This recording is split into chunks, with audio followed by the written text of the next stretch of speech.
Bab 46, Down on Luck. Apa yang Anda bicarakan, Guru? Little Yuan Er bertanya. Tidak ada. Luyo menjernihkan pikirannya saat dia perlahan berbalik dan melirik semua orang yang hadir.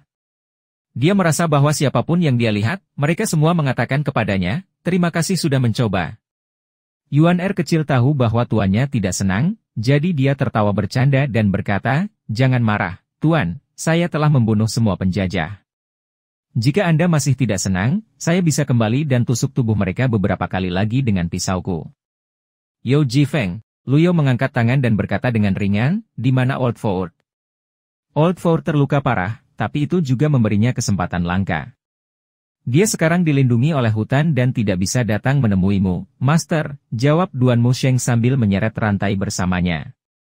Luyo terkejut sebelum berkata, tak seorang pun akan berada di dekat hutan selama 7 hari. Ming Xin membutuhkan 7 hari untuk menerobos di bawah perlindungan hutan, dan jika prosesnya terganggu, dia tidak akan pernah bisa melangkah ke alam kesengsaraan ketuhanan yang baru lahir lagi. Ye Tianxin menatap mata Luyo dan berkata dengan tidak setuju, kamu tidak harus menjadi seorang munafik. Aku cukup yakin kamu akan menyelinap ke arahnya di tengah malam dan menamparnya. Luyo mengabaikannya dan berkata dengan suara acuh tak acuh, Yuan Er. Ya Tuan. Letakkan dia di belakang gunung dan biarkan dia menghadap dinding untuk merenungkan kesalahannya. Ya Tuan. Little Yuan Er berjalan dan meraih Ye Tianxin. Ye Tianxin menggigil memikirkan lingkungan yang dingin dan sepi di belakang gunung. Dia ingin melawan, tetapi dantiannya kosong. Dan dia bahkan tidak bisa mengumpulkan sedikit pun energi. Setelah itu, mata Luyo tertuju pada Yo Jifeng, yang langsung berlutut dan berkata dengan hormat, Senior tua, saya bersedia bergabung dengan Golden Chourt Mountain. Tolong jadikan saya sebagai murid Anda. Luyo tidak berpikir untuk mengambil seorang murid sejak dia melakukan perjalanan ke dunia ini. Dari apa yang dia pelajari, penjahat tua itu berada di puncak basis kultivasinya ketika dia mulai menerima murid. Dengan basis kultivasinya saat ini, sulit baginya untuk memastikan bahwa dia tidak akan menerima beberapa orang yang ambisius dan pengkhianat sebagai murid. Selain itu, 9 murid saat ini sudah membuatnya sakit kepala, dan dia tidak memiliki energi ekstra untuk mengajar orang lain. Bulan cerah bersinar di atas laut, dari jauh kita berbagi momen ini bersama. Dia memikirkan puisi yang digunakan penjahat lama untuk mencari murid. Ada satu tempat terakhir yang harus diisi. Dia bertanya-tanya mengapa penjahat tua itu tidak mengisinya, tetapi itu tidak lagi penting. Kamu memiliki bakat yang hebat. Tapi sayang sekali kamu telah mengembangkan pedang Dao dari sekte pedang surgawi. Jika kamu beralih ke teknik kultivasi lain sekarang, kamu hanya akan mendapatkan setengah hasil dengan usaha 2 kali lipat, kata Luyo. Pesannya jelas, dia tidak akan menjadikan Yo Jifeng sebagai muridnya. Senior tua, Yo Jifeng mencoba memohon dengan ekspresi bersemangat. Luyo perlahan mengangkat tangan dan memotongnya, sebelum dia mengambil sebuah buku dari meja di sampingnya dan dengan ringan melemparkannya ke hadapannya. Ini adalah teknik pedang kuno dari sekte pedang surgawi. Dengan bakatmu, kamu seharusnya tidak mengalami kesulitan untuk menguasainya. Mata Yo Jifeng membelalak saat dia melihat buku itu dengan penuh semangat. Dia adalah murid tertua dari sekte pedang surgawi, dan dia pasti mengerti arti dari buku ini. Teknik satu pedang kuno selalu diajarkan oleh guru kepada para murid. Itu diajarkan tingkat demi tingkat, dan hanya ketika para murid telah belajar tingkat pertama, guru akan mengajar tingkat kedua. Meskipun Yo Jifeng hampir sepenuhnya menguasainya, Luo Changfeng tidak pernah mengajarinya semua teknik pedang. Fenomena ini tidak hanya ada di sekte pedang surgawi, tetapi juga di sekte benar lainnya di dunia. Semua orang mengira itu adalah tradisi dan murid mengira itu normal, jadi tidak ada yang pernah mempertanyakannya. Dia tidak pernah berpikir bahwa Luyo akan memberinya teknik pedang, yang dianggap sebagai harta berharga oleh sekte pedang surgawi, seolah-olah itu adalah sesuatu yang tidak berharga. Bagaimana mungkin dia tidak bersemangat? Dengan teknik pedang, dia tidak perlu khawatir bahwa dia tidak akan mencapai alam kesengsaraan divinity baru lahir. Terima kasih, senior tua, terima kasih. Yo Jifeng memegang buku itu dengan kedua tangan dan bersujud, menyentuh dahinya di lantai sehingga mengeluarkan suara yang keras. Duan Musheng berkata, karena kamu bukan murid pavilion langit jahat, kamu akan berbicara dengan pavilion tuanku mulai sekarang. Ya saya mengerti. Yo Jifeng berkata dengan hormat.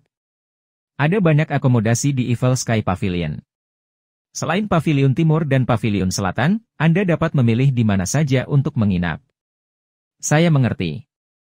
Kamu boleh meninggalkan kami sekarang. Dengan buku di tangannya, Yeo Jifeng membungkuk dan mundur dari Pavilion Langit Jahat. Luyo mengangguk sedikit. Jelas bahwa Duan Musheng lebih berpengalaman dalam mengelola murid. Ketika Yeo Jifeng pergi, Duan Musheng membungkuk dan berkata, "Guru, Yeo Jifeng ini adalah murid dari Sekte Pedang Surgawi." Luyo butuh waktu lama untuk menjelaskannya, dan dia harus memberitahu Duan Musheng tentang orang tua Yeo Jifeng dan pembunuhan ayahnya. Itu terlalu merepotkan, jadi dia hanya melambaikan tangan dan berkata, "Saya punya rencana sendiri." "Saya mengerti, Guru." Duan Musheng tidak berani mengatakan dia tidak mengerti. Luyo melihat rantai di sekitarnya sebelum berbalik dan berjalan menuju bagian dalam Pavilion Langit Jahat. Duan Musheng hendak mengatakan sesuatu ketika dia samar-samar mendengar gurunya bergumam, "Keberuntungan seharusnya berubah." Dia segera berlutut dan berkata, "Selamat istirahat, Guru." Pada saat dia mendongak, tuannya sudah pergi. Dia menyeka keringat di pipinya dan menarik rantai di sekelilingnya. Dia berpikir untuk meminta Luyo melepaskan rantai itu, tetapi sepertinya dia harus membawanya untuk saat ini. Dia menyadari bahwa sikap acuh tak acuh gurunya terhadap murid-muridnya tidak berubah sama sekali. Setelah mengunci Tianxin di belakang gunung, Yuan Er kecil kembali ke Pavilion Langit Jahat. Dia tidak melihat tuannya, tetapi hanya melihat kakak laki-laki ketiganya, yang mendesah dengan wajah sedih. "Apa yang terjadi padamu, kakak senior?" dia bertanya. Duan Musheng melambaikan tangannya dan berkata, "Tidak ada. Saya hanya merasa bahwa guru tampak agak linglung." "Linglung? Apakah guru meminta Anda melakukan sesuatu barusan?" "Tidak, dia tidak melakukannya, tapi dia mengatakan sesuatu." "Apa itu?" "Tuan tampak pusing," kata Duan Musheng. Satu. Pusing. Yuan Er kecil mengangguk dan berkata, "Tuan pasti pusing karena semua menunggang kuda dan terbang bersama Wizard. Lagi pula, dia sudah tua. Itu masuk akal. Kakak senior, bagaimana kita harus menangani pengkhianat itu? Kita akan berdiskusi setelah Old Ford mengatasi kesengsaraan, karena dia yang paling pintar di antara kita. Jika pengkhianat seperti itu tidak dihukum, bagaimana kita bisa menghadapi guru lagi?" Duan Musheng berkata dengan tegas. "Ada satu hal yang tidak bisa aku pahami, kakak senior. Dia sudah meninggalkan sekte, tapi mengapa dia masih ingin membunuh Tuan?" Yuan Er kecil merasa marah memikirkannya. Duan Musheng menghela napas. Junior Sister Tianxin sebenarnya adalah gadis malang. Sayangnya. Yuan Er kecil mengangkat kedua tangannya dan mengarahkan jari telunjuknya ke satu sama lain saat dia berkata, "Aku juga sangat disayangkan." Duan Musheng tidak bisa berkata-kata. "Aku akan menyembuhkan lukaku. Aku akan serahkan tempat ini padamu." "Oh, hati-hati, kakak senior." Luyo melihat poin prestasi yang tersisa pada antarmuka sistem. Dia telah menghabiskan 3.000 poin untuk undian, yang menyisakan 1.540 poin. Poin keberuntungannya telah terkumpul menjadi 60 juga. Dia bertanya-tanya apakah dia harus mencoba lagi. Dia benar-benar kurang beruntung. Undian. Ding. Undian berhadiah 50 poin prestasi. "Terima kasih sudah mencoba, kamu telah menerima 1 poin keberuntungan." Dia memiliki 61 poin keberuntungan sekarang. Baik sekali. Luyo berada dalam kondisi pikiran yang tenang. Dia memutuskan untuk berhenti sekarang, berpikir bahwa dia harus mencuci tangannya sebelum mencoba lagi. Tiba-tiba, dia memikirkan riak yang dia lihat ketika dia membaca tulisan surga di kediaman keluarga Qi, dan dia berkata pada dirinya sendiri, "Saya akan membaca tulisan surga untuk mengubah keberuntungan saya." Apa yang dikatakan Luyo adalah, keberuntungan saya seharusnya berubah-berubah. Dalam bahasa Cina, perubahan atau giliran adalah zuan, keberuntungan adalah yun. Namun, spin juga berarti zuan, dan pusing adalah yun. Ketika Duan Musheng mendengarnya, dia mengira itu berputar sampai pusing.